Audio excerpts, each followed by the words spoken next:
বিশ্বনবী যখন মেরাজে যাচ্ছিলেন একটা সার্টেন লেভেল যে একটা নির্দিষ্ট জায়গায় যে সাইয়েদনা জিব্রাইল বললেন, ইয়া রাসূলুল্লাহ, আমি আর উপরে যেতে পারবো না, আমার খেলা এই জায়গায় শেষ, নবী আপনার খেলা এখন শুরু। সুবহানাল্লাহ। ও নবী, এই জায়গার নাম সিদরাতুল মুনতাহা, এটা সীমান্ত বৃক্ষ, এটা হচ্ছে বর্ডার এরিয়া। কি এরিয়া? এটা হলো বর্ডার এরিয়া, এখানে আমার খেলা শেষ। আজীবন আমি এই জায়গায় এসে কান পেতে আল্লাহর অর্ডার শুনেছি, আর ওই অর্ডার তামিল করার জন্য দুনিয়াতে নেমেছি। আমি জিব্রাইলের উপরে যদি 1 ইঞ্চি উপরে ওঠার চেষ্টা করি, আমার শত শত পাখাগুলোকে জ্বালিয়ে ছাই করে দিবে কে? সাইয়েদনা জিব্রাইল আর উপরে যেতে পারে নাই। যেখানে সাইয়েদনা জিব্রাইলের খেলা শেষ, ওইখানে বিশ্বনবীর খেলা শুরু হয়েছিল। কোন সুবহানাল্লাহ। তার মানে মানুষ যখন উপরে ওঠে, এত উপরে উঠে যায়, ফেরেশতাদেরকেও হার মানিয়ে ফেরেশতাদের উপরে চলে যায়। আবার মানুষ যখন নিচে নামতে শুরু করে, শয়তানকেও হার মানিয়ে নিচে চলে যায়। ঠিক কিনা? তার মানে হাইয়ার হলে সব দিক দিয়ে হাইয়ার, হাইয়েস্ট তো অল ক্রাইটেরিয়াতে সে হাইয়েস্ট, লোয়েস্ট তো অল ক্রাইটেরিয়াতে সে লোয়েস্ট। মানুষ ভালো হলে এর চেয়ে ভালো আর হয় না, মানুষ খারাপ হলে তার চাইতে খারাপ আর হয় না। এজন্য আল্লাহ বললেন, সুম্মা রাদাদনাহু আসফালা সাফিলিন। মানুষকে যেমনি আমি সুন্দর আকৃতি দিয়ে তৈরি করেছি, আবার ওই মানুষকে আমি আল্লাহ নিম্নগামী করেছি। যেটা উপরে ওঠে ওইটা আবার নিচেও নামা লাগে। ঠিক কিনা? কোন কোন তাফসীরে মুফাসসিরিনে ইকরাম বলেছেন, আসফালা সাফিলিন দিয়ে বার্ধক্যকে বোঝানো হয়েছে। যৌবনে মানুষের চেহারার সৌন্দর্য বেড়ে যায়। যৌবন যখন ঠিকরে পড়ে, একজন তাগড়া যুবক, তার চেহারার মধ্যে যে সৌন্দর্য, ওই ছেলেটাই যখন বুড়ো হয়ে যায়, তার চেহারার দিকে কেউ তাকাতে চায় না। রং ধরা যৌবন জং ধরে নাই, জং ধরে শেষ। ঠিক কিনা? আবার কোন কোন মুফাসসির বলেছে, না, এটা নৈতিক অধঃপতন। সুম্মা রাদাদনাহু আসফালা সাফিলিন। মানুষ যখন নিম্নগামী হয়, সবচেয়ে খারাপ হয়ে যায়। এই মানুষের মধ্যে যখন নেফাকি দেখা দেয়, মানুষ যখন মুনাফিক হয়ে যায়, সবচেয়ে খারাপ হয়ে যায়। মুনাফিকের চরিত্র যখন একজন মানুষের মধ্যে সে ধারণ করে, নিচে যেতে যেতে এত নিচে সে চলে যায়, শয়তান দেখে অবাক হয়ে যায়। শয়তান দেখে মনে মনে কয়, এইটাই যদি দুনিয়ায় আইবো, আমারে আল্লাহ বানাইছে কেন? কথা বুঝতে পারছেন? মানুষ এত নিচে যায়, শয়তান অবাক হয়ে বলে, এইটাই যদি দুনিয়াতে থাকবে, তো আমি তৈরি হইলাম কেন? আমি শয়তান হইলাম কেন? এজন্য মানুষ ভালো হলে সবচেয়ে ভালো, খারাপ হলে সবচাইতে খারাপ। তার কারণটা কি? মানুষ যখন খারাপ হয়, পশুর চাইতেও খারাপ হয়ে যায়। জোরে বলেন ঠিক কিনা? আমরা বলি না, তুই পশুর চাইতেও অধম। মানবিকতা হারিয়ে যখন মানুষ অন্যায় কাজ করে, তখন আমরা বলি তুই পশুর চাইতেও অধম। ঠিক কিনা? এজন্য বলা হয়, জনসংখ্যা বাড়ছে, মানুষ বাড়ছে না। বাড়ছে জনসংখ্যা, বাড়ছে কি মানুষ? বাড়ছে নাকি? মানুষ নাই। এই দুনিয়া এখন তো সেই দুনিয়া নাই, মানুষ নামের মানুষ আছে, দুনিয়া বোঝায়। সেই মানুষের ভিড়ে আমার আসল মানুষ নাই। এই দুনিয়া এখন তো সেই দুনিয়া নাই, মানুষ নামের মানুষ আছে, দুনিয়া বোঝায়। সেই মানুষের ভিড়ে আমার আসল মানুষ নাই। আসল মানুষের বড় অভাব। এজন্য বাড়ছে জনসংখ্যা, মানুষ বাড়ছে না। মানুষ যখন খারাপ হয়ে যায়, পশুকেও হার মানায়। আল্লাহ বলে, উলাইকা কাল আনআম বাল হুম আদাল উলাইকা হুমুল গাফিলুন। কারণ একটা সিংহ কখনো আর একটা সিংহকে মারে না। খেয়াল করে বুঝেন, সিংহ কোনোদিন সিংহ মারে নাকি? বাঘ বাঘ মারে নাকি? হাতি কোনোদিন হাতি মারে নাকি? কিন্তু মানুষ মানুষকে মারে। ঠিক কিনা? আওয়াজ করে উত্তর দেন, একটা বাঘ আর একটা বাঘকে 8 টুকরা 10 টুকরা করে নাকি? একটা হাতি আর একটা হাতিকে কোনোদিন 20 টুকরা 14 টুকরা করে নাকি? কিন্তু একটা মানুষ আর একটা মানুষকে 8 টুকরা 14 টুকরা 20 টুকরা করে। ঠিক কিনা? এজন্য আল্লাহ বললেন, সুম্মা রাদাদনাহু আসফালা সাফিলিন। মানুষ যখন শ্রেষ্ঠ হয়, মানুষের চাইতে শ্রেষ্ঠ যেমনি কেউ আর হতে পারে না। আবার মানুষ যখন নিকৃষ্ট হয়ে যায়, মানুষের চাইতে নিকৃষ্ট আর কেউ হতে পারে এজন্য ভালো হওয়ার দরকার আছে না নাই? তার মানে মানুষ যেমনি উপরে ওঠে আবার নিচেও নামতে পারে। মানুষের যেমনি সুযোগ আর সম্ভাবনা বেশি, মানুষের মধ্যে বিপদ খুব বেশি, কিন্তু দুই শ্রেণীর ব্যক্তিকে বিপদ স্পর্শ করে না। কয় শ্রেণী? আরো জোরে বলে। আল্লাহ বললেন সে দুই শ্রেণী হলো ইল্লাল্লাযীনা আমানু ওয়া আমিলুস সালিহাতি ফালাহুম আজরুন গায়রু মামনুন। যারা ঈমান আনবে আর সৎকর্ম করবে, এক আল্লাহর উপরে যারা বিশ্বাস রাখবে, আর যারা দুনিয়াতে নেক আমল করবে, তাদের জন্য প্রতিদান রেখেছে কে? তাদেরকে জান্নাত দেওয়ার জন্য প্রস্তুত হয়ে আছে আল্লাহ। জোরে কোন ঠিক কিনা? ওই জান্নাতে ঢোকার ইচ্ছা আছে না নাই? জান্নাতে যেতে চান তো আপনারা? যেতে চান না কারা কারা? হাত তোলেন তো। জান্নাতে যেতে রাজি আছেন? রাজি আছেন সবাই? আল্লাহ এই দুনিয়াতে তুমি যেমনি আমাদেরকে একত্রিত করলা, জান্নাতের ময়দানেও তুমি আমাদেরকে একত্রিত করে দিও, পড়ে না আমিন। জান্নাতেও যেন আমরা এইভাবে বসে বসে তাফসীরুল কোরআনের ময়দানে থাকতে পারি, তুমি তৌফিক দাও, চিল্লায় পড়ে না আমিন। এজন্য আল্লাহ বললেন বিপদ মুক্ত হতে চাইলে দুইটা কাজ করতে হবে। এক হলো ইল্লাল্লাযীনা আমানু, ঈমান আনতে হবে। কার উপরে? জোরে বলেন কার উপরে? ঈমানের পথে অবিচল থেকে আমার মরণ যেন হয়, তোমারই কাছে মিনতি আমার, তোমারই কাছে মিনতি আমার, মহামহিম দয়াময়। ঈমানের পথে অবিচল থেকে আমার মরণ যেন হয়, পড়েন আমি আর জোরে আমিন। এজন্য আল্লাহ বললেন প্রথম শর্ত হলো ঈমান আনতে হবে। ওই ঈমানের মধ্যে শিরকের মিশ্রণ থাকতে পারবে না। শিরক ছাড়া পাক্কা মুমিন হয়ে যদি আমার দরবারে আসো, জান্নাতুল ফেরদাউসের দরজা তোমার জন্য খুলে দিবে কে? দুই নম্বরে ওয়া আমিলুস সালিহাত, নেক আমল যদি করতে পারো, ঈমান আর নেক আমল, এই দুইটার গ্যারান্টি যদি দিতে পারো, জান্নাতের গ্যারান্টি দিবে কে? এরপর আল্লাহ বললেন ফামা ইউকাযযিবুকা বা'দু বিদ্দীনি আলাইসাল্লাহু বিআহকামিল হাকিমিন। এত সুন্দর সুন্দর চারটা কসম দিয়ে ওয়াজ নসিহত করার পরে ও নবী, কারা আখিরাতকে অস্বীকার করে, কারা জান্নাত এবং জাহান্নামকে অস্বীকার করে, ও নবী আমি আল্লাহ কি শ্রেষ্ঠতম বিচারক নই? আলাইসাল্লাহু বিআহকামিল হাকিমিন। আল্লাহ এখানে আপনাদেরকে প্রশ্ন করেছে, কি করেছে? কথা বলে কি করেছে? He put a question to the audience. Allah just put a question to the listener.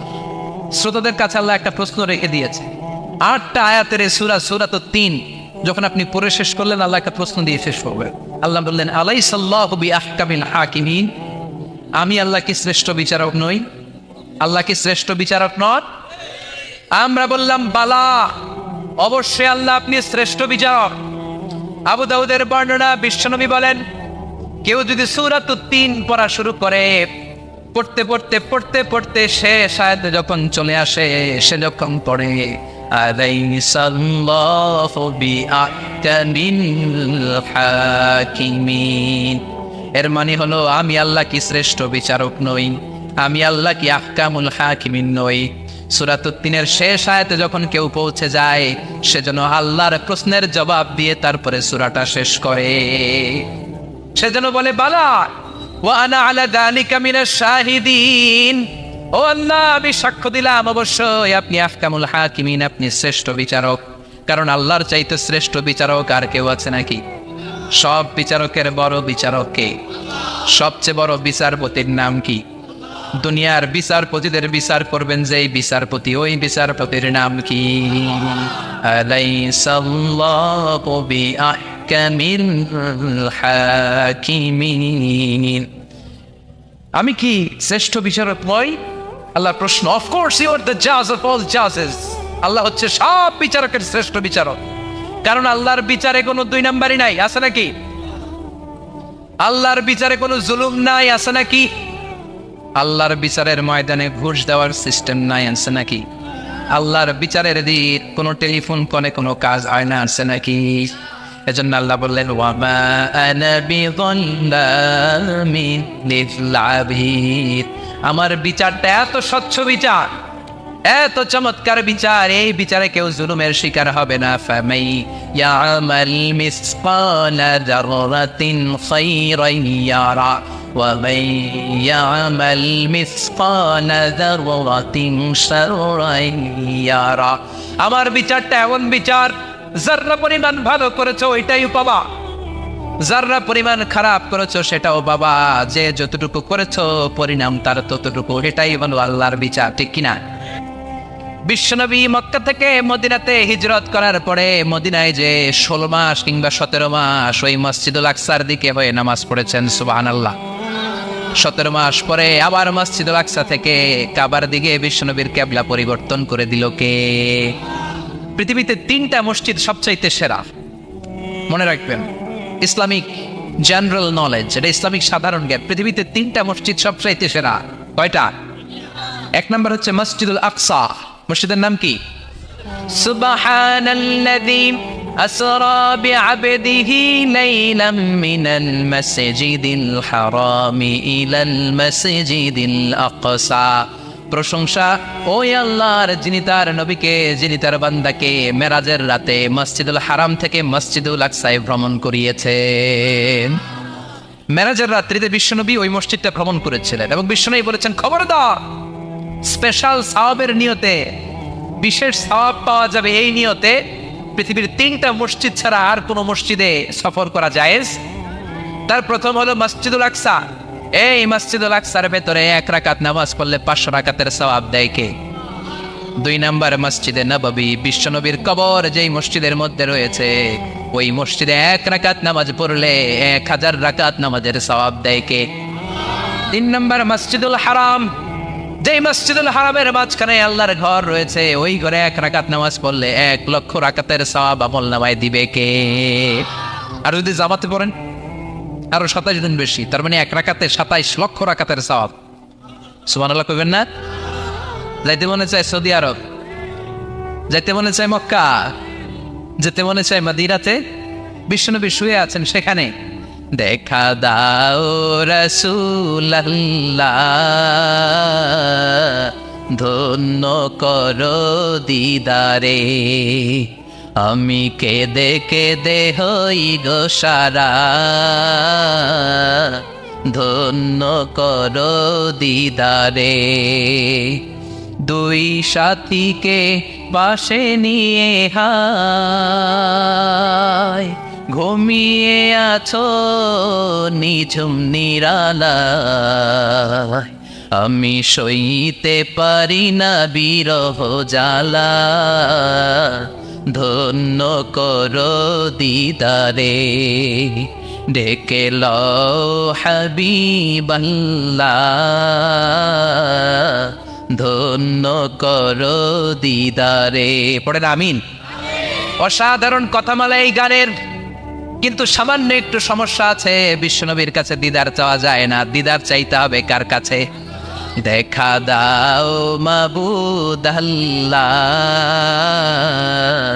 ধন্য করো দিদারে, আমি কেঁদে কেঁদে হই গো সারা, ধন্য করো দিদারে। পড়েন আমিন। এজন্য বিশ্বনবীর দিদার আল্লাহর পক্ষ থেকে অনেক বড় নেয়ামত, কিন্তু দিদার বিশ্বনবী দিতে পারে না। দিতে পারে কে? বিশ্বনবী স্বপ্ন যুগে কাকে এসে ওনার নুরানি চেহারাটা দেখাবেন, এটা বিশ্বনবীর সিদ্ধান্তে নয়, একজনের সিদ্ধান্তে। তিনি কে? এজন্য বলতে হবে ডেকে লও মাবুদ আল্লাহ। চিল্লা এখন ঠিক কিনা? এজন্য বিশ্বনবীর এই মসজিদে নামাজ পড়লে 1 রাকাতে 1000 রাকাতের সওয়াব, মসজিদুল আকসাতে পড়লে 1 রাকাতে 500 রাকাতের সওয়াব, আবার মসজিদুল হারামে 1 রাকাত নামাজ পড়লে 1 লক্ষ রাকাতের সওয়াব দিবে কে?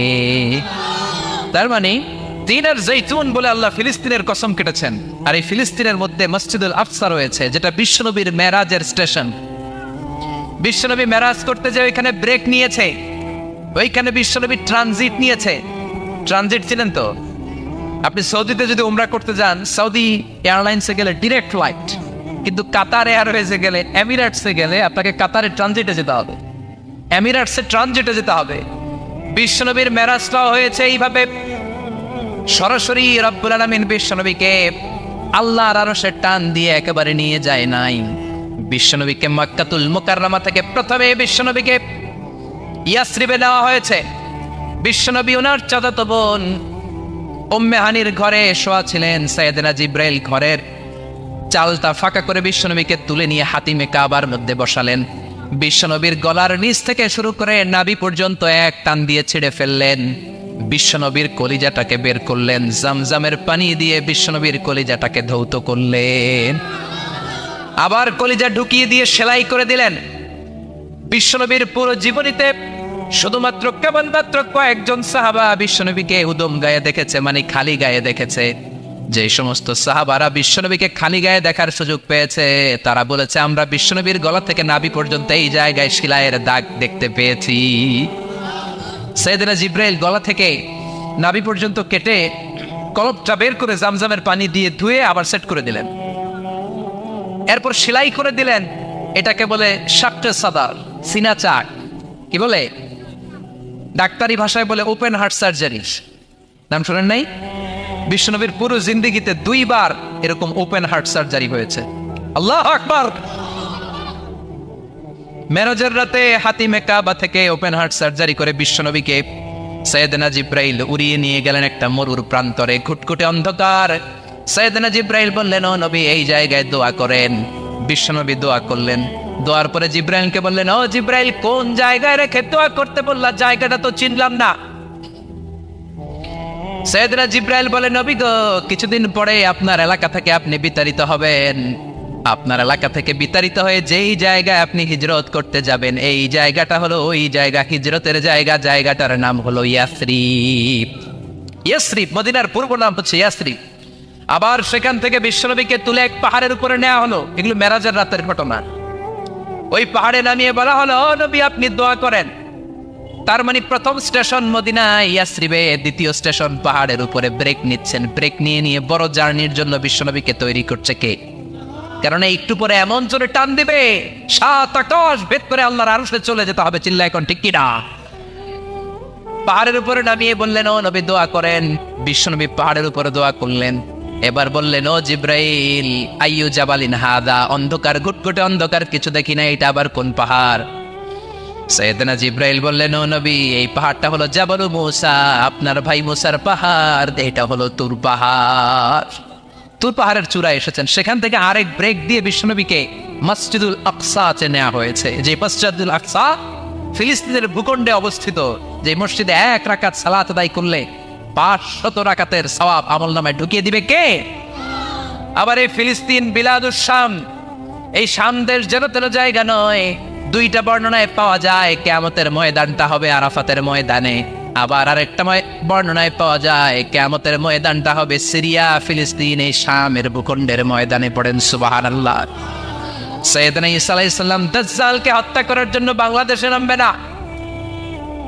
দাজ্জালকে হত্যা করার জন্য সৌদি আরবেও নামবে না, মিশরেও নামবে না, ইরাকেও নামবে না, লেবাননেও নামবে না, আলজেরিয়াতেও নামবে না, তিউনিসিয়াতেও নামবে না, মরক্কোতেও নামবে না। সাইয়েদনা ঈসা আলাইহিস সালাম দাজ্জালকে হত্যা করার জন্য ফিলিস্তিনের দামেস্কের জামে মসজিদের সবচেয়ে বড় মিনারার পাশে 2 জন ফেরেশতার পাখার উপরে ভর করে জমিনে নেমে আসবেন। এই জায়গাটা অনেক গুরুত্বপূর্ণ জায়গা। আল্লাহ বলেছেন, বারাকনা হাওলা, এই পুরো এলাকাটাকে আমি বরকত দিয়ে ছেয়ে দিয়েছি। পড়েন আল্লাহু আকবার। আবার এই জায়গায় বিশাল একটা যুদ্ধ হবে। ফিলিস্তিনের একটা শহর আছে আল গৌতা। এই গৌতা শহরে মুসলমানদের কেন্দ্রবিন্দু হবে। কিয়ামতের আগ দিয়ে যা যা ঘটবে সব এই ফিলিস্তিনে ঘটবে। এই জন্য তিন আর জাইতুনের কসম কাটার মধ্য দিয়ে ফিলিস্তিনের কসম কেটেছে কে? এই ফিলিস্তিনের বাইতুল হাম, যেটাকে বলে বেথেলহাম, এই বেথেলহাম সিটিতে ঈসা আলাইহিস সালামের জন্ম। সুবহানাল্লাহ পড়েন। মনে থাকবে কোন শহরে? বেথেলহাম। বেথেলহাম শহরে ঈসা আলাইহিস সালামের জন্ম। তার মানে আল্লাহ ঈসা নবীর জন্মস্থানের কসম কাটলেন। এরপরে আল্লাহ বললেন, ওয়াতুরে সিনিন, তুর পাহাড়ের কসম, সিনাই পর্বতের কসম। তুর পাহাড় হলো মিশরে, মিশর হলো মূসা আলাইহিস সালামের জন্মস্থান। আর ওয়াহাদাল বালাদিল আমিন, এই নিরাপদ শহরের কসম, মানে মক্কাতুল মুকাররমার কসম। মক্কা মুকাররমা কার জন্মস্থান? জোরে বলেন, আরো জোরে বলেন। বিশ্বনবীর জন্মস্থান। তিনজন বড় বড় পয়গাম্বর যেই তিন দেশে এসেছে, আল্লাহ তিনটা দেশের কসম কাটলেন। তিনটা বড় বড় শরীয়তের ধারক বাহক এই তিনজন নবী, উলুল আজমি মিনার রাসূল। এজন্য আল্লাহ বললেন ওয়াত্তিনি ওয়াজ-যাইতুনি ওয়া তুরি সিনিন ওয়া হাযাল বালাদিল আমিন। তিন আর জাইতুনের কসম, মানে ফিলিস্তিনের কসম। ওয়া তুরি সিনিন, তুর পাহাড়ের কসম, মিশরের সবচাইতে উঁচু পাহাড়, যেই পাহাড়ের চূড়ার উপরে উঠে সাইয়েদনা মূসা আলাইহিস সালাম সরাসরি আল্লাহর সাথে কথা বলেছেন। ওয়া কাল্লামাল্লাহু মূসা তাকলিমা, সরাসরি, without any media, without any via, সাইয়েদনা মূসা আলাইহিস সালাম আল্লাহর সাথে কথা বলতেন। পৃথিবীতে চারটা আসমানি কিতাব সবচাইতে সেরা। এক হচ্ছে তাওরাত, দ্বিতীয়ত জাবুর, তৃতীয়ত ইনজিল, চতুর্থত কোরআন। তাওরাত আল্লাহ নাজিল করেছেন সাইয়েদনা মূসা আলাইহিস সালামের উপর, জাবুর নাজিল করেছেন দাউদ আলাইহিস সালামের উপর, ইনজিল নাজিল করেছেন ঈসা আলাইহিস সালামের উপর, আর বিশ্বনবীর উপর নাজিল করেছেন কোরআন, ঠিক কিনা? এই তাওরাতকে রব্বুল আলামিন স্বয়ং নিজ হাতে লিখে কাঠের ফলকের মধ্যে, তক্তার মধ্যে লিখে সাইয়েদনা মূসা আলাইহিস সালামকে দিয়েছে। সুবহানাল্লাহ। এটাকে আরবিতে বলে আলওয়াহ। লাউহের প্লুরাল হচ্ছে আলওয়াহ। কাঠের তক্তার মধ্যে আল্লাহ নিজে তাওরাত লিখেছেন। কিসের মধ্যে লিখছেন? কথা বলেন, শুনতেছেন? মনোযোগ আছে? কাঠের তক্তার মধ্যে তাওরাত লিখলেন, লিখে মূসা আলাইহিস সালামকে বললেন, মূসা, ফিহি বুরহান, ফিহি হুদা, ফিহি হিদায়া। এই হচ্ছে তাওরাত কিতাব, আমি নিজ হাতে লিখে দিয়েছি। এর মধ্যে হেদায়েত আছে, এর মধ্যে বরকত আছে, এর মধ্যে বুরহান আছে, দলিল আছে। যাও, এই কাঠের তক্তার মধ্যে লেখা তাওরাত কিতাবকে নিয়ে যাও, বনি ইসরাইলের কাছে এই তাওরাত কিতাবের দাওয়াত দাও। সাইয়েদনা মূসা আলাইহিস সালাম ছিলেন অনেক শক্তিশালী নবী। উনি ভাবলেন অল্প কয়েকটা তক্তা, কাউকে ডাকার দরকার নাই, আমার ভাই হারুন রে লাগবে না, আমি যথেষ্ট। আমার ভাই হারুন রে কষ্ট করে পাহাড়ের উপরে টেনে আনার দরকার নাই, 3-4টা তক্তা আমি নিজেই নিতে পারবো, নিজেই নিতে পারবো মনে করে সাইয়েদনা মূসা আলাইহিস সালাম আল্লাহর লেখা তক্তার উপরে যে তাওরাতের ফলক, এই ফলক ধরে টান দিয়েছে উঠানোর জন্য।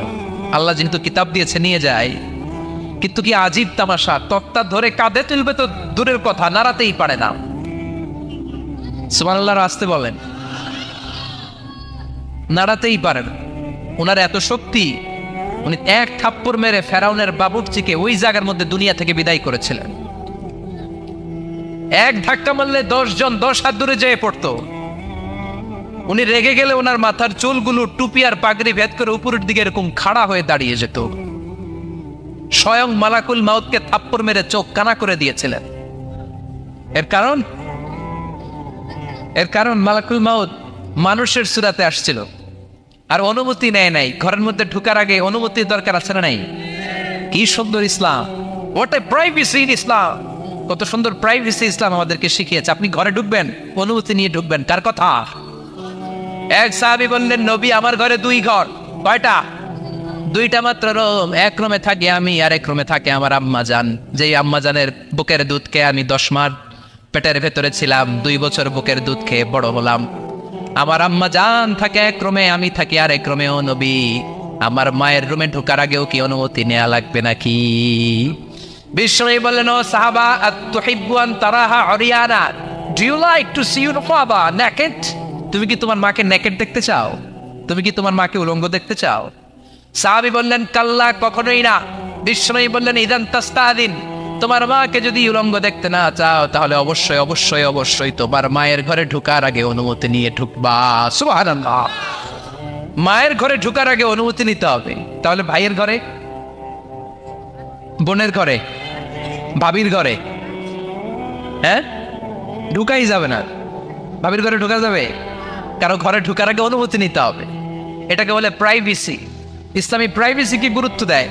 কারণ আপনি হয়তো এমন একটা সময় চলে যাবেন ঘরের ভিতরে আপনার আম্মা ওই সময় হয়তো হালকা পোশাক পরে, সিম্পল কোনো কাপড় পরে শুয়ে আছে, ঠিক কিনা? ওই পোশাকে সে আপনার সামনে আসতে চায় না। আপনি যখন নক করবেন, আপনি যখন সালাম দিবেন, পারমিশন চাইবেন, সে হয়তো ওনাকে ঢেকে চাদর পরে সুন্দর করে জামাটা পরে তারপরে আপনার সামনে আসবে। চিল্লায় বলেন ঠিক কিনা? এজন্য অনুমতি নিয়ে ঢুকা ফরজ। কারো ঘরে যখন যাবেন আগে সালাম দিবেন, 3 বার সালাম দিবেন। 3 বার সালাম দেওয়ার পরে যদি উত্তর না পাওয়া যায় চলে যাবেন। কার কথা মানতে রাজি আছেন তো? এগুলো মানি না, এই জন্যই ঘরে অশান্তি, ফ্যামিলিতে অশান্তি, চোখের হেফাজত নাই, নজরের হেফাজত নাই। এই নজরের লাগাম যদি টেনে ধরতে পারেন, ফ্যামিলির 50% সমস্যা এমনিই চলে যাবে। চিল্লা এখন ঠিক কিনা?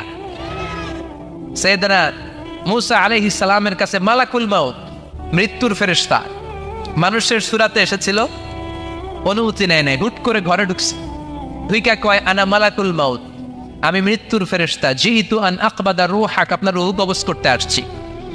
মূসা আলাইহিস সালাম দেখতেছে একদম সলিমুদ্দি। মূসা নবী দেখে কি, আর সলিমুদ্দি কয় কি, আমি মালাকুল মাউত। ভেজাল আছে না নাই? সাইয়েদনা মূসা আলাইহিস সালাম দেখে দিব্যি সাধারণ মানুষ, আর সে বলে আমি তোমার রূহ কবজ করতে এসেছি। মূসা আলাইহিস সালাম রেগে গেলেন, অনেক মেজাজ ওয়ালা নবী ছিলেন, রাগের চোটে এক থাপ্পড় দিলেন। থাপ্পড় খেয়ে মালাকুল মাউতের এক চোখ নাই। বুখারীর বর্ণনা, ফাসাক্কাহু ফাফাকু আইনা, থাপ্পড় মারলেন, চোখ শেষ। মালাকুল মাউত বাঁচার জন্য দিলেন দৌড়, এক দৌড়ে আল্লাহর আদেশে আল্লাহর আরশে চলে গেলেন। যে বলে মাবুদ এমন নবীর কাছে পাঠিয়েছেন, আরসালতানি ইলা আবদিন লা ইউরিদুল মাউত, এমন বান্দার কাছে পাঠিয়েছে ওই বান্দা মরতে চায় না, খালি মারতে চায়। কি করতে চায়? মরতে চায় না, মারতে চায়। দেখেন কি করছে আল্লাহ, বললেন ও মালাকুল মাউত, ভুল করছো, সালাম দাও না, অনুমতি নাও না, মানুষের সুরাতে গেছো, আর নবীও সাধারণ নবী না, মেজাজ ওলা নবী। ঠিক কিনা? চিন্তা করে লাভ নাই, আমি কথা বলবো। সাইয়েদনা মূসাকে আল্লাহ ডেকে বললেন, ও মূসা, তুমি নাকি মরতে চাও না, খালি মারতে চাও। সাইয়েদনা মূসা বলেন, না মাবুদ, আমি তো চিনি নাই, এটা যে মালাকুল মাউত আমি তো চিনি নাই, চিনলে তো তার গায়ে আমি হাত তোলার সাহস করতাম না। আল্লাহ বললেন, ও মূসা যাও, দাইয়াদাকা আলা মাতনি সাউর, ওই যে একটা গাভী দেখা যায়, ষাঁড় দেখা যায়, ওই গরুর পিঠের উপরে তোমার ডান হাতটা রেখে দাও। সাইয়েদনা মূসা আলাইহিস সালাম গরুর পিঠের উপরে ডান হাত রাখলেন। আল্লাহ বললেন, মূসা তোমার ডান হাতের নিচে গরুর যতগুলো পশম, প্রত্যেকটা পশমের বিনিময়ে তোমার 1 বছর করে হায়াত আমি বাড়িয়ে দিলাম। মরতে যখন চাও না, মারতে যখন চাও, আরো কয়েক বছর মারো, হায়াত আমি বাড়িয়ে দিলাম। মূসা আলাইহিস সালাম বললেন, আল্লাহ সুম্মা মাযা, এই হাতের নিচে গরুর যত পশম তত আমার হায়াত বেড়ে যাবে। ধরলাম হাতের নিচে 2000 পশম, 2000 বছর হায়াত বাড়িয়ে দিলেন, কিন্তু সুম্মা মাদা, 2000 বছর পরে কি হবে, আগে ওইটা কোন, ওই জামালাটা ভাঙের আগে।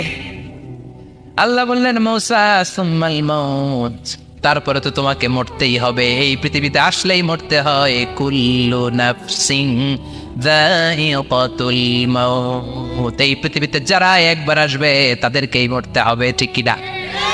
সাইয়েদনা মূসা আলাইহিস সালাম বললেন, ফাল আনা, তাহলে আর দেরির দরকার নাই, এখনই আমাকে নিতে বলেন। সুবহানাল্লাহ। মালাকুল মাউত এসে মূসা আলাইহিস সালামের রূহ কবজ করে ফেললেন। এই মূসা আলাইহিস সালামের সাথে সরাসরি আল্লাহর কথা হতো এই তুর পাহাড়ের উপর, আর এই তুর পাহাড়ের নামে কসম কেটেছে কে? ওয়া তুরি সিনিন। আল্লাহ বললেন, তিন আর জাইতুনের কসম, মানে ফিলিস্তিনের কসম। ওয়া তুরি সিনিন, তুর পাহাড়ের কসম, যেই তুর পাহাড়ের উপরে আমি তাওরাত কিতাব নাজিল করেছি। তাওরাত কিতাবটাকে কাঠের ফলকের মধ্যে লিখে বললেন, মূসা নিয়ে যাও। মূসা আলাইহিস সালাম নিতে পারে না, মনে আছে? মনে আছে আপনাদের না ভুলে গেছেন? মূসা আলাইহিস সালাম ধরলেন, নাড়াতে পারেন না, আর কাঁধে তুলবে তো দূরের কথা, নাড়াতেই তো পারেন। এত শক্তিশালী নবী। তাওরাতের যে আলওয়াহুত তাওরাত, তাওরাতের ফলক, এই বাণীগুলো নিয়ে বাণীবাহকের কাজ করবে, বার্তাবাহকের কাজ করবে, বনী ইসরাইলের কাছে এই পয়গাম পৌঁছে দিবে, কিন্তু তুলতেই তো পারে না। আল্লাহরে ডেকে বলে, আল্লাহ পারি না। আল্লাহ বললেন, ট্রাই করো, ট্রাই এগেইন, আবার চেষ্টা করো, দেখো না পারো কিনা। হাবিল সাইয়েদনা মূসা আলাইহিস সালাম ভাবলেন, এই দিক দিয়ে পারি না, ওই দিক দিয়ে ধরলে মনে হয় পারবো। এবার তক্তার ওই পাশ দিয়ে নাড়াচাড়া শুরু করছে, ওই দিক দিয়েও পারে না। এবার ভাবলেন, এক কাজ করি, মাঝখান দিয়ে দেখি নাড়াতে পারি কিনা। সাইয়েদনা মূসা আলাইহিস সালাম কাঠের তক্তাগুলোর মাঝখান দিয়ে ধরলেন, টান দিলেন, কিন্তু তক্তা নড়ে, নাড়ানোই যায় না। কাঁধে তুলবে তো দূরের কথা। সাইয়েদনা মুসা আলাইহিস সালাম অপরাধ হয়ে আল্লাহরে ডেকে বললেন, ও মাবুদ, পারি না। আল্লাহ আসলে চাচ্ছে মুসা যেন বলে পারি না। মুসা পারে না এটা শুনতে আল্লাহর বড় মনে চায়। সুবহানাল্লাহ কইবেন না? কারণ সব জায়গায় উনি পারে আর মারে। আজকে সাইয়েদনা মুসা আলাইহিস সালামের কণ্ঠে আল্লাহ শুনতে চায়, আল্লাহ আমি অপারগ, আমি পারি না। সাইয়েদনা মুসা আলাইহিস সালাম বলে, আল্লাহ সাইয়েদনা জিব্রাইলকে যদি বলে আমারে যদি একটু সাহায্য করে, আমার কাঁধে তুলে দিলে আমি নিয়ে বাড়িতে যাব। সাইয়েদনা জিব্রাইলকে একটু বলেন। আল্লাহ বললেন, যাও জিব্রাইল, হেল্প আউট মুসা, মুসা আলাইহিস সালামকে সাহায্য করো। এবার সাইয়েদনা মুসা আলাইহিস সালাম ধরলেন এইদিকে, সাইয়েদনা জিব্রাইল ধরলেন এইদিকে। দুইজন মিলে তাওরাত লেখা কাঠের তক্তাগুলো উঠাতে চাইলেন, কিন্তু কি আজীব তামাশা, সাইয়েদনা জিব্রাইলও পারে না। সাইয়েদনা মুসা আলাইহিস সালাম বললেন, ও ভাই জিব্রাইল, চলো জায়গা চেঞ্জ করে তুমি এদিক দিয়ে ধরো, আমি ওই দিকে ধরি, আবার জোরসে টান মারো। দেশ গ্রামে কয় না জোরসে টান, এইও সিস্টেমে দুইজন মিলে টানে, কিন্তু নাড়াতেই পারে না। আগে তো হাতে নিবে, তারপরে কাঁধে তুলবে, দুইজনেও পারে না। গায়ে যত জোর আছে সাইয়েদনা মুসা আলাইহিস সালাম জোরসে টান দিলেন, যত জোর, সব জোরকে একসাথে করে তিনি টান দিয়েছেন। টানের চোটে দেহের প্রতিটা লোমকূপ থেকে ঘাম বেরোতে শুরু করেছে। টানের চোটে রক টান খেয়ে যাচ্ছে, কোমরের রক ছিঁড়ে যাওয়ার অবস্থা, কিন্তু কাঠের ফলকগুলো নাড়ানো যায়। সাইয়েদনা মুসা আলাইহিস সালাম বললেন, আল্লাহ জিব্রাইলও পারে না। জিব্রাইলের সাথে হাজার হাজার সহকারী ফেরেশতা, তাদেরকে একটু বলেন হেল্প করার জন্য। সুবহানাল্লাহ পড়ে। হাজার হাজার ফেরেশতা তুর পাহাড়ের উপর সবাই মিলে জোরে জোরে টান দেয়, জোরে জোরে টান দেয়। সবাই মিলে চেষ্টা করে তাওরাত লেখা ফলক এক প্রান্ত থেকে আরেক প্রান্ত কোনো জায়গা দিয়ে ধরে 1 ইঞ্চি নাড়াতে পারে না। এই অবস্থা দেখে আল্লাহ বললেন, ঘটনা কি? আল্লাহ পারি না। সাইয়েদনা মুসা আলাইহিস সালাম কি বলে? আল্লাহ পারি না। আল্লাহ বললেন, মুসা, এই ফলকগুলোর এত ওজন নয়, কাঠের এই তক্তাগুলোর এত ওজন নয়, কিন্তু এই কাঠের তক্তার মধ্যে যে বাণীগুলো লেখা হয়েছে, বাণীগুলো কার? এটা আমার বাণী, আমার কথা। এই জিনিসটা বোঝানোর জন্য আমি এটার ওজনকে ভারী করে দিয়েছি। এবার জিব্রাইলের সহকারী ফেরেশতা লাগবে না, জিব্রাইলের সহযোগিতা লাগবে না, তোমার গায়ে আমি যেই জোর দিয়েছি, টান দিয়ে দেখো সবগুলারে কাঁধে তুলে নিতে পারবা। সাইয়েদনা মুসা আলাইহিস সালাম এবার বিসমিল্লাহ বলে সব কিনি তাওরাত লেখা কাঠের তক্তাগুলো কাঁধে নিয়ে এক দৌড়ে বাড়ি। আল্লাহু আকবার। যেই পাহাড়ের উপর এই তক্তা টানাটানির ঘটনা ঘটেছে, পাহাড়টার নাম, এজন্য আল্লাহ বললেন, ওয়াত্তিনি ওয়াজ্জাইতুনি ওয়া তুরি সিনিনা ওয়া হাদাল বালাদিল আমিন। তিন আর জাইতুনের কসম, তুর পাহাড়ের কসম। আবার তুর পাহাড়ের মধ্যে নূরের তাজাল্লি দিয়েছে কে? দোয়া মানে কি? চাওয়া, মাংনা, প্রার্থনা করা। কার কাছে যাব? চাওয়ার মতো চাইলে উনি দেয়। বিশ্বাস হয়? যার বিশ্বাস হয় তারে দেয়, যার হয় না তারে দেয়। উদু আল্লাহ ওয়া আনতুম মুকিনুনা বিল ইজাবা। এমন ভাবে আল্লাহর কাছে চাও যে তুমি নিশ্চিত আল্লাহ তোমার কথা শুনছেন, তিনি তোমাকে দিবেন। ঠিক কিনা? এই দোয়া একটা আর্ট, একটা শিল্প। এটা কি? একটা শিল্প। এই শিল্পটাকে আত্মস্থ করতে হয়, জানতে হয়, চাইতে জানতে হয়। চাওয়ার মতো চাইতে জানলে, দোয়ার মতো দোয়া করতে জানলে দোয়া কবুল করে কে? আপনারা মিসাইল হামলা হয় নাম শুনেছেন না? মিসাইল যখন অ্যাটাক করা হয় তখন এটা লক্ষ্যবস্তুতে যে আঘাত হানে। দোয়ার মতো দোয়া করলেও এটা লক্ষ্যবস্তুতে যে ভেদ করে। সুবহানাল্লাহ পড়বেন না? কিন্তু চাইতে জানতে হবে। চাওয়ার মতো চাইলে আল্লাহ শোনে। এজন্য আমরা যখন ছোট একটা গান শুনতাম, মাওলা তোমায় ডাকতে জানি না, ডাকার মতো ডাকলে মাওলা কেমনে শোনে না। এজন্য ডাকার মতো ডাকতে হয়, চাওয়ার মতো চাইতে হয়।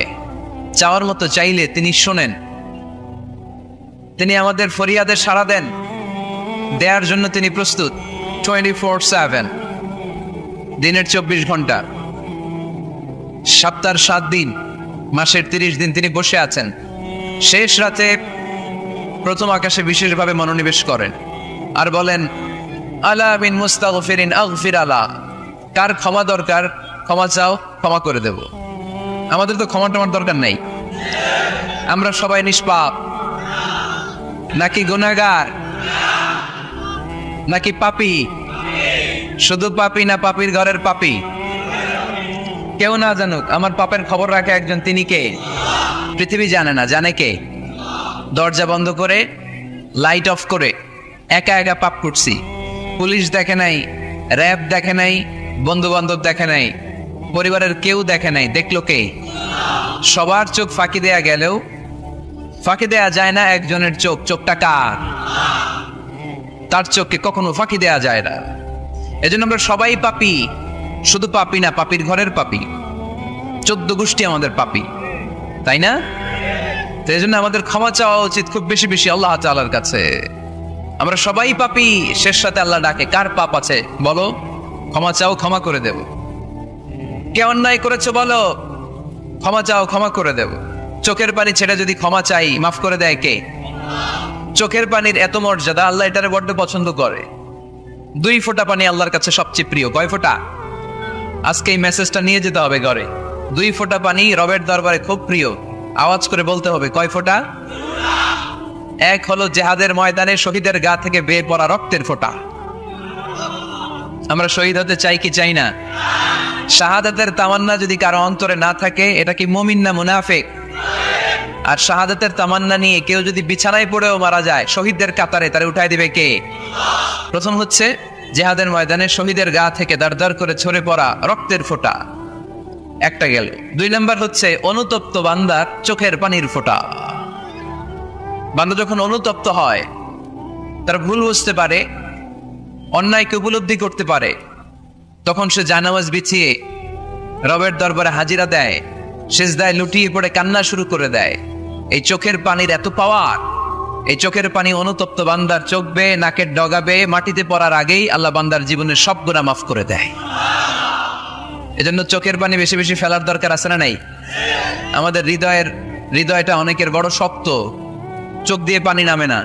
সেই কবে যে সর্বশেষ কান্না করেছিলাম মনেই নাই, এরকম অনেকে আছে না নাই? সেই কবে যে কাঁদছিলাম মনে নাই, হুজুর কান্নাই তো আসে না। বড্ড পাষাণ হৃদয় আমাদের। এজন্য আল্লাহর কাছে চাইতে জানতে হয়। চাওয়াটা একটা শিল্প, দোয়া করাটা একটা শিল্প। এটাকে শিখতে হয়, এটাকে আয়ত্তে আনতে হয়, এটাকে বশে আনতে হয়, এটার সাথে আবেগ, ভালোবাসার উচ্ছ্বাস যুক্ত করতে হয়, চোখের পানির ছোঁয়া লাগাতে হয়, তাহলে এটা আরশের মধ্যে যে নক করে। আর হুজুর দোয়া করতেছে অন্যদিকে তাকায় আছে, এরকম আছে না নাই? তো এই দোয়ায় কোনো লাভ হবে না। সিনসিয়ারিটি, সিনসিয়ার দোয়া ইজ লাইক এ মিসাইল, আর দোয়া ও সিলাহুল মুমিন। দোয়া হচ্ছে মুমিনের অস্ত্র, ট্যাঙ্ক, মিসাইল। এগুলো আমাদের অস্ত্র না, আমাদের আসল অস্ত্র আমাদের দোয়া। বুঝে নাই বোধহয়? আসল অস্ত্র কি? এজন্য we have to always keep in touch with our Lord. সব সময় আল্লাহর সাথে keep in touch, আল্লাহর সাথে টাচে থাকতে হবে, ঠিক কি না? লুজ টাচ হইলে হবে না, কিপ ইন টাচ অলওয়েজ। বিপদে পড়লেই একজনের কাছে ফরিয়াদ করব, তিনি কে? তিনি দেওয়ার জন্য বসে আছেন, চাইলেই তিনি দেন। এটা আমাদের অস্ত্র। যেখানে সবকিছুর কারিশমা শেষ, সেখানে দোয়ার কারিশমা শুরু। আমরা অনেক সময় শুনি ক্যান্সারে আক্রান্ত। ক্যান্সার নামে একটা রোগ আছে না? ডাক্তাররা বলে ক্যান্সার যার নাই অ্যান্সার। ডাক্তার ঘোষণা দিছে এই রোগী তো বাঁচবে না, সর্বোচ্চ বাঁচলে 6 মাস। কয় মাস? এরপরেও দেখা গেল লোকটা 10 বছর বেঁচে ছিল। এরকম আছে না নাই? সব ডাক্তার ফেল, ঘোষণা দিয়েছে 6 মাস বাঁচবে, কিন্তু বেঁচে রইল 10 বছর। এই যে 10 বছর বেঁচে রইল, কিসের কারিশমা? আল্লাহর কারিশমা, দোয়া, দোয়ার বদৌলত। এই জন্য বেশি বেশি দোয়া করতে রাজি আছেন তো? বেশি বেশি দোয়া করতে হবে, দোয়া করলেই লাভ। জীবনের যত দোয়া আপনি করেছেন, আপনার দোয়া কবুল করছে কে? তবে সাথে সাথে সবসময় করে না। 3টা পদ্ধতিতে আল্লাহ দোয়া কবুল করেন। কয়টা পদ্ধতিতে? আল্লাহর কাছে চাইলে আল্লাহ বলে ওকে ফাইন, দিব দিব, কবুল, দিব, অ্যাকসেপ্টেড, ইয়েস। দিব না, রিজেক্টেড, নো, এগুলো আল্লাহ কখনো বলে? আল্লাহ সবসময় বলে ইয়েস, অ্যাকসেপ্টেড, দেব। তবে 3 ভাবে দেয়। কয় ভাবে? আপনি দোয়া করলেন, চাইলেন, প্রথম পদ্ধতি, চাওয়ার সাথে সাথে আল্লাহ দোয়া কবুল করে নেয় আর দিয়ে দেয়, পেয়ে আপনি খুশি হয়ে যান, আলহামদুলিল্লাহ পড়েন। দ্বিতীয় পদ্ধতি, আপনি আল্লাহর কাছে চাইলেন, আর অল্প কয়েক মিনিট কথা, আর অল্প কয়েক মিনিট, বসো না, এরকম করো না, আওয়াজ করো না। বেশিরভাগ ইয়াং ছেলেপেলে আসছে 15 থেকে 25 বছর, এগুলার ঠিক কিনা? আগে খেলতো ক্রিকেট, এখন চলে আসে কোরআনের ময়দানে। খুশি না বেজার? তা আমি এই জন্য আমি সম্বোধন করে তুমি বলে, আমি এদেরকে কি বলি? আমি বলি যে এই বসো বসো। তো একজন আমার আবার চিঠি লেখছে, হুজুর আপনি যে বসো বসো বলেন, অনেক মুরব্বীও তো আছে।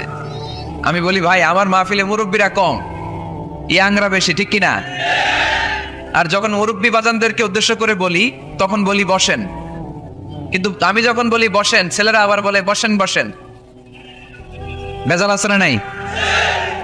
তো এই জন্য বসো বললেও ঝামেলা, বসেন বললেও, হুজুর বিয়ে করলেও দোষ, হুজুর বিয়ে করে না এটাও দোষ, হুজুর দেখতে সুন্দর এটাও দোষ, হুজুর দেখতে বেশি স্মার্ট না এটাও দোষ, হুজুর খায় কম, খাইতে পারে না দোষ, হুজুর খায় বেশি এটাও। অনেকে বলে হুজুর আপনি বেশি ইংরেজি বলেন, এটা আপনার দোষ। আবার আমেরিকায় যারা থাকে তারা বলে হুজুর আরেকটু যদি ইংরেজি বাড়ায় বলতেন আমাদের ছেলেমেয়েরা বেশি বুঝতে পারতো, আপনি যে কম বলেন এটা আপনার দোষ। ভেজাল আছে না নাই? সব ভেজাল থেকে আল্লাহ তুমি এই জাতিকে নির্ভেজাল করে দাও। আর অল্প কয়েক মিনিট, ডিস্টার্ব করো না। তো আল্লাহ 3 ভাবে আমাদের দোয়া কবুল করে। পদ্ধতি নাম্বার 1, চাওয়া মাত্রই দিয়ে দেয়, বলে হ্যাঁ দিব তো দিয়ে দেয়, আমরা খুশি। পদ্ধতি নাম্বার 2, আমরা যাই আল্লাহ এটা দাও, আল্লাহ তখনও বলে ইয়েস দেব, কারণ না বলে ফিরিয়ে দিতে আল্লাহ জানেন দেব, তবে সাথে সাথে দেন না, লেটার অন, দেরি করে। কখন দিলে আমার জন্য ভালো, এটা আমার চেয়েও ভালো জানে কে? দেরি করে দেয়। পদ্ধতি নাম্বার 3, আমি চাইলাম আল্লাহ এটা দাও, আল্লাহ বলে ইয়েস দেব, সাথে সাথে দেয় না, দেরি করেও দেয় না। এটা কিয়ামতের ময়দানের জন্য তিনি রেখে দেয়, যাতে ওই দিন বিপদের কালে এই দোয়ার বদৌলতে তিনি আমাদেরকে বাঁচিয়ে দিতে পারে। তাহলে যে এত এত দোয়া করি, লাভ আছে না নাই? হয় সাথে সাথেই কবুল, নয় কিছু সময় দেরি করে কবুল, তা না হলে আখেরাতের অ্যাকাউন্টে আমাদের জন্য ব্যালেন্সে রেখে দিয়েছে কে? এজন্য আজকের এই মাহফিল তখনই সার্থক হবে যখন আমরা এই সিদ্ধান্ত নিতে পারবো যে আমরা চাইবো একজনের কাছে, তিনি কে? এবং চাইবো চাওয়ার মতো, যেহেতু এটা একটা শিল্প, আর্ট, এটাকে আত্মস্থ করতে হয়। চাওয়ার মতো চাইলে এটা কখনো মিস হয় না। এজন্য আমরা মন প্রাণ উজাড় করে আল্লাহ তাআলার কাছে চাইবো, শুধু নিজের জন্যই চাইবো, আশেপাশে আর কারোর জন্য চাইবো না। কেন? ওনার জন্য চাবো কেন? আমারটা আমি চাবো, ওনারটাও উনি চাবে। কথা কন? অনেকে বলে হুজুর আমি আরেকজনের জন্য দোয়া করে কি লাভ, ওনারটা উনি করবে, আমারটা আমি করি। এরকম একটা লজিক বা যুক্তি আছে না নাই? এটা ভুয়া যুক্তি, এটার কোনো গ্রাউন্ড নাই। কারণ আমার জন্য দোয়া করলে যেমনি লাভ, আরেকজনের জন্য করলেও লাভ। হাদিসে এসেছে কোন মুসলিম যদি ইয়াদউ লিআখিহিল মুসলিম বিযাহরিল গায়ব, তার কোনো ভাইয়ের জন্য যদি কেউ দোয়া করে, ওই দোয়াটা আগে আল্লাহ তার জন্য কবুল করে নেয়। কারণ সে দোয়া যাই করে, পাশ থেকে ফেরেশতারা বলে ওয়ালাকা বিমিসলিন, ওয়ালাকা বিমিসলিন, তোমার জন্য এটা কবুল করুক। যেমন আপনি দোয়া করলেন আল্লাহ আমার এই ভাইটা অসুস্থ, আল্লাহ আমি দোয়া করছি আল্লাহ আপনি তারে সুস্থ করে দেন। ফেরেশতারা বলে আল্লাহ ওয়ালাকা বিমিসলিন, যিনি দোয়া করছে তার যদি কোনো রোগ বালাই থাকে আগে তারে সুস্থ করে দেন। আমি দোয়া করলাম আল্লাহ আমার এই ভাইটা হজে যেতে পারে না, আল্লাহ তুমি তারে হজে যাওয়ার তৌফিক দান করো। ফেরেশতারা বলে ওয়ালাকা বিমিসলিন, মানে আল্লাহ যিনি দোয়া করতেছে আগে তার হজের ফ্লাইটটা কবুল করো। লাভ আছে না নাই? এজন্য নিজের জন্য দোয়া করলেও লাভ, পরের জন্য দোয়া করলেও লাভ। কোন সময়ে কি দোয়া করবেন কোরআনে আছে না নাই? আল্লাহর নবীরা এগুলো আমাদেরকে সব শিখিয়ে গিয়েছে। সাইয়েদনা আদম আলাইহিস সালাম ভুল করে গন্ধম খেয়ে ফেললেন, আল্লাহর কাছে কাঁদতে শুরু করলেন, শত শত বছর চোখের পানি ছেড়ে উনি কাঁদলেন। আর একটা দোয়া আমাদের জন্য রেখে গেলেন যে আমরাও আদম জাত, বানি আদম, আমরাও যদি ভুল করি আমরাও যেন এই দোয়াটা পড়ে কেঁদে কেঁদে আল্লাহর কাছে ক্ষমা চাইতে পারি, ঠিক কিনা? সাইয়েদনা আদম আলাইহিস সালাম ভুল করে ফেললেন, আল্লাহর কাছে চোখের পানি ছাড়লেন, অনুতপ্ত হলেন আর দোয়া করলেন রব্বানা যালামনা আনফুসানা ওয়া ইল্লাম তাগফির লানা ওয়া তারহামনা লানাকুনান্না মিনাল খাসিরিন। আল্লাহ ভুল করেছি, অপরাধ করেছি, অন্যায় করেছি, তুমি যদি মাফ না করো কেউ মাফ করার নাই, ঠিক কিনা? এভাবে ভুল হয়ে গেলে ক্ষমার রাস্তা খোলা। অনেকে রাস্তা বন্ধ করে দেয়, ভয় দেখায়, হায় হায় তুই তো কাফের, তুই তো জাহান্নামী। এরকম আছে না নাই? মানে ইসরায়েলের যুগে এক আল্লাহর ওলি, তার পাশে থাকতো এক বেনামাজি। ঘর থেকে বেরোইলেই বেনামাজির দেখলে বলতো এই জাহান্নামী। বিকেল বেলায় করে আসার সময় কিরে জাহান্নামী, আবার দেখা হইলে এই তুই তো জাহান্নামী, খালি ডাক দিত জাহান্নামী বলে। কিয়ামতের দিন আল্লাহর ওলি রে আল্লাহ ডাকবে, আল্লাহ ডেকে বলবে এই তুমি যে এরা জাহান্নামী বলে ডাক দিছো, কে জাহান্নামে যাবে আর কে জান্নাতে যাবে এই ডিলারশিপ কি আমি দুনিয়ায় তোমারে দিছিলাম? তো তুমি ওরা জাহান্নামী কেন বললা? ও নামাজ পড়ে নাই, ও আমারে ডাকতে পারে নাই, কিন্তু তোর মতো বেয়াদবি করে নাই। চিল্লায় বলেন ঠিক কিনা? আজকে ওরে আমি জান্নাতে দেব, তোরে জাহান্নামে দেব। খবরদার, কাউরে জাহান্নামী বলার আগে 1000 বার ভেবে নেবেন। কে জান্নাতে কে জাহান্নামে কেউ জানে না, একজন ছাড়া, তিনি কে? সবাই যদি জান্নাতে যায়, জান্নাতে তো ঠেলাঠেলি হবে আজকের মতো। ঠেলাঠেলি হবে না? সর্বশেষ জাহান্নামের আগুনে 1000 বছর পুরে যে লোকটা জান্নাতে যাবে, তার জান্নাতের সাইজ হবে এই পৃথিবীর 10 গুণ। জান্নাতের এক একটা যে দরজা হবে, বিশ্বনবী বললেন মা বাইনা মক্কা ওয়া হাজার, সৌদির মক্কা শহর থেকে বাহরাইনের হাজার শহর যত লম্বা, যা ঠিক তত লম্বা। সেই হিসাবে এক ধাক্কায় কয়েক হাজার কোটি জান্নাতি একবারে ঢুকবে। আমরা আমাদের দরজা দিয়ে, ঘরের দরজা দিয়ে একসাথে কয়জন ঢুকি? বড় জোর 2 জন, তার চেয়েও ধাক্কাধাক্কি করে সর্বোচ্চ। জান্নাতের এক একটা দরজা দিয়ে এক ফাউজে একবারে ঢুকতে পারবে কয়েক হাজার কোটি বানি আদম। তো ওই জান্নাত যদি আল্লাহ সবাইরে দেয়, আমার কোনো সমস্যা আছে? এজন্য ইবাদত নিয়ে যেন আমরা কখনো অহংকার না করি, ইলম নিয়ে যেন কখনো অহংকার না করি। আমরা যেন বিনয়ী হই, আমরা যেন নিচু হই। কেউ নিচু হতে চাইলে আল্লাহ তারা টেনে ওঠায়, আর কেউ উপরে উঠতে চাইলে আল্লাহ থাপ্পড় মেরে জামিনে গেড়ে দেয়। চিল্লায় বলেন ঠিক কিনা? সাইয়েদনা আদম আলাইহিস সালাম ভুল করলেন, ক্ষমা চাইলেন, ক্ষমা করে দিল কে? এজন্য আমাদেরও যদি ভুল হয়ে যায়, আমরা আল্লাহর কাছে মাফ চাইবো। মাফের দরজা খোলা আছে না নাই? আবার সাইয়েদনা ইব্রাহিম আলাইহিস সালাম দোয়া করলেন, রব্বি জাআলনি মুকিমাস সালাতি ওয়া মিন যুররিয়াতি রাব্বানা ওয়া তাকাব্বাল দুআ। আল্লাহ আপনি আমার নামাজ কায়েমকারী বানান, আমার কলিজার টুকরা ইসমাইলকেও আমার সাথে নামাজ কায়েমকারী বানান, আমার দোয়াটা আপনি কবুল করে নেন। এরপরে কোনো বিপদে যদি পড়ে যাই, কোনো আপদ মুসিবতে যদি পড়ে যাই, কি দোয়া করতে হবে? সাইয়েদনা ইউনূস আলাইহিস সালামের ওই দোয়াটাও আল্লাহর কোরআনে আছে না নাই? লা ইলাহা ইল্লা আনতা সুবহানাকা ইন্নী কুনতু মিনাজ জালিমিন। সবাই পড়েন লা ইলাহা ইল্লা আনতা সুবহানাকা ইন্নী কুনতু মিনাজ জালিমিন। লা ইলাহা ইল্লা আনত, আপনি ছাড়া কোনো ইলাহ নাই, সুবহানাক, আপনি পবিত্র, ইন্নী কুনতু মিনাজ জালিমিন, আল্লাহ আমি জুলুম করেছি, ভুল করেছি, অন্যায় করেছি, আপনি ছাড়া বাঁচানোর কেউ নাই। ঠিক কি না? আল্লাহ ছাড়া বাঁচানোর কেউ আছে? তরানোর কেউ আছে? আমি ছাড়া আল্লাহর আরো গোলাম আছে না নাই? আমি ছাড়া, আমি তো আল্লাহর বান্দা, আমি ছাড়া আল্লাহর আরো বান্দা আছে না নাই? তো আল্লাহ ছাড়া আমার দ্বিতীয় কোনো রব আছে? দোয়া এটা বলবেন, আল্লাহ আমি ছাড়া তোমার গোলামের অভাব নাই, আমি ছাড়া তোমার বান্দা বান্দির অভাব নাই, কিন্তু তুমি ছাড়া আমার কেউ না, তুমি ছাড়া আমারে ক্ষমা করার বাঁচানোর কেউ নাই। এজন্য বিপদে পড়লেই একটা নাম নিতে হয়, তিনি কে? লা ইলাহা ইল্লা আনতা সুবহানাকা ইন্নী কুনতু মিনাজ জালিমিন। এটা বিপদে পড়ার দোয়া, বিপদে পড়লে এই দোয়া পড়বেন। মুক্ত করবে কে? মাছের পেট থেকে সাইয়েদনা ইউনূস আলাইহিস সালামকে বাঁচালেন কে? আমাদের দেশে এটা শুধু ওই যে বজ্রপাত করলে পড়ে, তাই না? কি কয়? ঠেড়া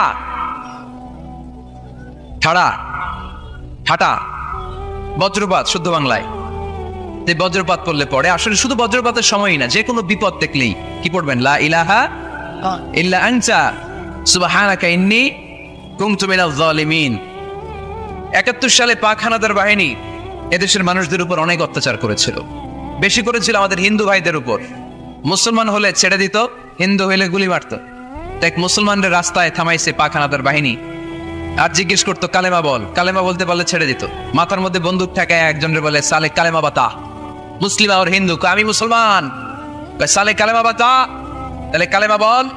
তো এই বেটায় ভয় পড়া আরম্ভ করছে, লা ইলাহা ইল্লা আনতা সুবহানাকা ইন্নী কুনতু মিনাজ জালিমিন। পাকিস্তানি রেগে গিয়ে বলে, সালে ইয়ে তো মুসিবত কা কালেমা है, এটা তো মুসিবতে বললে পড়ে। বাঙালি কয় হাম তুবি মুসিবত মে হ্যাঁ, আমিও তো মুসিবতেই আছি। তুমি বন্দুক ধরে কালেমা জিজ্ঞেস করো, আমার হুশ আছে? আমি বেহুশ, আমি ডরে কি পড়তেছি আমি নিজেও জানি না। তো এটা হচ্ছে মুসিবত কা কালিমা। বিপদে পড়লে যদি পড়েন, বিপদ থেকে উদ্ধার করবে কে?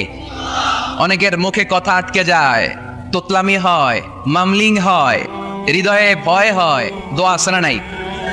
সাইয়েদনা মুসা আলাইহিস সালাম বললেন, রাব্বি শরহ লি সাদরি ওয়া ইয়াসসির লি আমরি ওয়াহলুল উকদাতাম মিন লিসানি ইয়াফকাহু কওলি।